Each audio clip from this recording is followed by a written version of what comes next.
সত্যি আজ বলতে খুব কষ্ট হচ্ছে যে আমি সেই মহাপুরুষের রাজ্যের জন্ম, যেখানে বড় বড় মহাপুরুষ কবি জন্মিয়েছিলেন।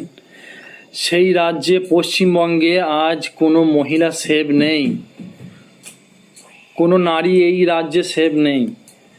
আর যে কর মেডিকেল কলেজে যে ঘটনাটা ঘটেছে, যারা ঘটিয়েছে তাদের যেই হোক না কেন, কমসে কম তাকে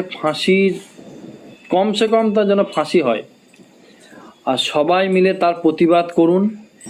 আর আমরা ফোর্সের লোক, আমরা 90 দিন ছুটি যাই, কিন্তু এই ঘটনাটা ঘটার পর এতটা খারাপ লাগছে যে আমরা মনে হচ্ছে বর্ডারেই আমরা সেফ থাকি। আমাদের নিজের খুবই কষ্ট, পরিবার ছেড়ে আমরা এত দূরে এসেছি, আমাদের নিজেরই কষ্ট লাগে যে পরিবারকে কি করে ওই রাজ্যে আমরা রাখবো। তা আপনারা প্রতিবাদ করুন আর একসাথে ওদের কমসে কম ফাঁসির সাজার জন্য আর্জি করুন।